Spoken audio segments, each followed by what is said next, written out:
नमस्कार दोस्तों, आप सभी का स्वागत है। और आज की इस वीडियो में हम पढ़ेंगे गणित की भाषा और गणित का महत्व। गणित की भाषा से अभिप्राय उस रूप से होता है जिससे गणित के पदों, शब्दावलियों, नियम, सूत्र आदि को प्रस्तुत किया जाता है। यहाँ पद से अभिप्राय ये है स्टेप, अर्थात हमारे मन के जो विचार होते हैं बालकों को समझाने के लिए, वो हम स्टेप के माध्यम से बालकों तक लेके जाते हैं। शब्दावली का मीन यहाँ ये हुआ कि हम ज्यामिति पढ़ाना चाहते हैं तो ज्यामिति का पहले अर्थ बताएंगे, उसका कंसेप्ट बताएंगे, फिर उसके क्या कहेंगे, नियम बताएंगे। जैसे पाइथागोरस थ्योरम है कि कर्ण का वर्ग अन्य दो भुजाओं के वर्गों के योग के बराबर होता है, तो वो क्या हुआ, एक नियम हुआ। फिर उनके सूत्रों आदि को प्रस्तुत किया जाता है। सूत्र जैसे a प्लस बी का होल स्क्वायर है, एलजेब्रा में a प्लस बी का whole square A square plus B square plus 2ab, इसके बारे में बच्चों को समझाया जाता है। तो इस प्रकार गणित की भाषा निम्न प्रकार है। सबसे पहला पॉइंट है, गणित की भाषा चित्रात्मक होती है, अर्थात गणित के प्रश्न और आंसर चित्रात्मक प्रदर्शित किए जाते हैं। जिस तरह से त्रिभुज है, वृत्त है और चतुर्भुज है। हमारे रीट में भी ज्यामिति से संबंधित क्वेश्चन आता है तो इस तरह से लिखा होता है, एक जैसे एक ट्रायंगल दे दिया और यहाँ 30 डिग्री दे दिया और यहाँ मान लो 70 डिग्री दे दिया, तो यहाँ x का दे दिया, तो क्वेश्चन हो गया निम्नलिखित चित्र में x का मान ज्ञात कीजिए। तो हम समझ जाते हैं कि जो ये चित्र बनाया गया है उसमें तीसरे कोण का मान ज्ञात करना है। तो इस प्रकार गणित की भाषा चित्रात्मक होती है। दूसरा, गणित की भाषा सांकेतिक होती है। गणित की भाषा में कुछ सिंबल होते हैं जिन्हें चार, अगर बात करें गणित की चार मूलभूत संक्रियाएं होती है, प्लस, माइनस, इनटू और भाग। इनकी भी कुछ रूल होते हैं। वो जैसे बोर्डमास का नियम है तो पहले क्या किया जाता है, भाग किया जाता है, फिर इनटू किया जाता है, फिर क्या किया जाता है, प्लस किया जाता है और अंतिम में माइनस किया जाता है। कुछ और संकेत हैं, जैसे ये लंबवत का सिंबल हो गया, बराबर का सिंबल हो गया, और ये है किसका सिंबल है, लंबवत का, 90 डिग्री का बोल सकते हैं, 90 डिग्री का सिंबल है ये। और ये हो गया समांतर का निशान, इसको कहते हैं बड़े का निशान यानी ग्रेटर देन। ये वाला सिंबल है लेस देन का सिंबल, इस सिंबल को कहेंगे ग्रेटर देन इक्वल, और ये सिंबल हो गया लेस देन इक्वल यानी छोटा या बराबर। और इस सिंबल को बोलते हैं मापांक। आप नोट कर सकते हैं मापांक। अगर ये दो बड़ी लाइनें दूर दूर है तो इसको कहेंगे गणित में मापांक, इंग्लिश में कहेंगे इसको मॉड्यूलस। तो इस तरह से गणित की भाषा सांकेतिक होती है। नेक्स्ट है, गणित की भाषा सार्वभौमिक होती है, अर्थात सभी जगह गणित की जो भाषा है वो सभी जगह एक जैसी होती है। जैसे मैंने कहा 5 2 जा 10, तो इंडिया में भी 5 2 जा 10 होता है, अमेरिका में भी 5 2 जा 10 ही होगा। कोई से भी कंट्री में चले जाओ वहाँ 5 2 जा 10 ही होता है। हाँ, राष्ट्रीय भाषा में बोला जाएगा वो उसका माध्यम है, वो अलग हो जाएगा। नेक्स्ट है, गणित की भाषा गुप्त तथा कूट होती है। अब यहाँ गुप्त तथा कूट का मतलब ये हुआ कि यहाँ ये अगर सिंबल है इसको बोलते हैं सिग्मा, इस सिंबल का नाम क्या है, सिग्मा, और ये है पाई। तो यहाँ पाई का मान क्या होता है, 3.14, या फिर पाई को प्रदर्शित कर सकते हैं 22/7 से। तो यहाँ ये क्या है, छुपा हुआ मान है कि 3.14 है। और सिग्मा का मतलब ये हुआ कि जो भी संख्याएं हैं उनका जोड़ करना है, प्लस करना है। इस तरह से गणित की भाषा कूट होती है और गुप्त होती है। नेक्स्ट है, गणित की भाषा तार्किक होती है, अर्थात लॉजिकल होती है।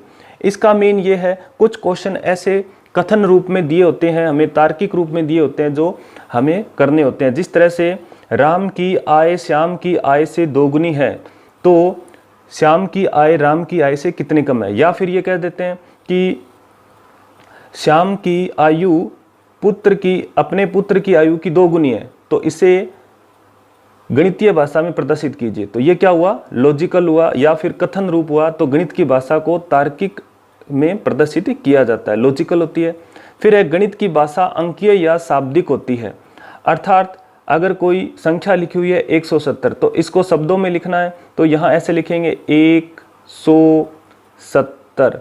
अगर शब्दों में लिखा हुआ तो अंकों में प्रदर्शित कीजिए, तो हम लिखेंगे 170। तो इस तरह से बच्चों को गणितीय जो मान होते हैं उनको अंकों में बताया जाता है, फिर उनको शब्दों में समझाया जाता है कि शब्दों में कैसे लिखा जाएगा।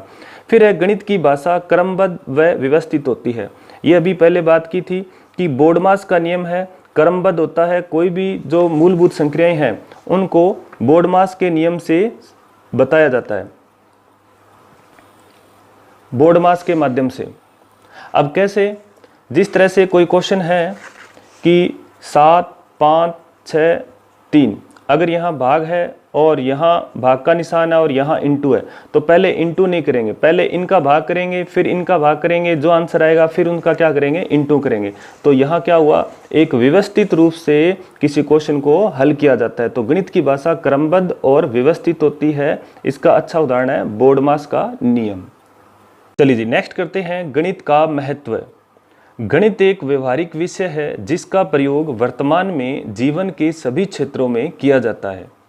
अर्थात जैसे रीट की परीक्षा की तैयारी करने वाले विद्यार्थी अगर विज्ञप्ति आ जाती है और उसके बाद अपने पास मान लो 120 दिन है, 120 दिन है और सब्जेक्ट पढ़ने अपने, सपोज 4 सब्जेक्ट पढ़ने हैं, 5 पढ़ने हैं, 3 पढ़ने हैं, जो भी है, उसके बाद अपने देखते हैं कि 30 दिन एक सब्जेक्ट को आता है। या फिर कहेंगे कि रोज़ाना हम 3 घंटे एक सब्जेक्ट को देंगे, तो 3 घंटे का हिसाब लगाया और 5 घंटे है, तो इसका मतलब 15 घंटे हमें पढ़ना है। तो ये क्या हुआ, एक गणित का ही महत्व हुआ जो हमें बता रहा है कि हमें गणित आती है, तो इस तरह से अपने क्या कर सकते हैं, हिसाब किताब लगा सकते हैं। इसलिए इस विषय को माध्यमिक स्तर तक अनिवार्य विषय के रूप में पढ़ाया जाता है। माध्यमिक जो स्तर होता है वहाँ तक इसको अनिवार्य रूप में पढ़ाया जाता है कि गणित का जो महत्व है या गणित का जो उपयोग है वो बच्चे आने वाले अपने भविष्य में उपयोग कर सके। इस विषय के महत्व को निम्न बिंदुओं के द्वारा हम स्पष्ट कर सकते हैं। चलिए जी, फर्स्ट पॉइंट है गणित विषय से मानसिक शक्तियों का विकास होता है। इसका मीन ये है, सबसे अच्छा उदाहरण है जब हम बच्चों को गणित के लिए पढ़ने के लिए बोलते हैं तो वो कहते हैं हम जब गणित पढ़ते हैं तो हमारा सर दर्द होने लग जाता है, और कुछ कहते हैं हमें क्वेश्चनों को पढ़ते हैं तो हो जाते हैं तो मज़ा आता है पढ़ने में। अर्थात गणित क्या, एक मानसिक शक्ति का विकास करता है। दूसरा है गणित एक व्यवहारिक व दैनिक उपयोगी विषय है जिसने मनुष्य के दैनिक जीवन को सरल व आसान बनाया है। तो ये तो सही बात है कि जब हमें गणित का पता होगा तब हम जीवन को अच्छी तरह से एंजॉय कर सकते हैं। कैसे? हमें टाइम का पता होगा, हमें कोई गाड़ी चला रहे हैं तो गाड़ी की स्पीड का पता होगा, अगर ये कितनी स्पीड जा रही है, या फिर अपने कोई बाज़ार में सामान लेने जाते हैं तो किसको कितने रुपए देने हैं, ये सब क्या है, एक गणित का ही महत्व है। नेक्स्ट है गणित विषय बालकों में एकाग्रता, अमूर्त चिंतन करके चिंतन, तर्क शक्ति अर्थात रीजनिंग, समस्या समाधान, विश्लेषण, सामान्य वर्गीकरण, निरीक्षण, परीक्षण करना, गणना करना, सत्यापन करना, निष्कर्ष ज्ञात करना आदि कई वक्ताओं को विकसित करता है।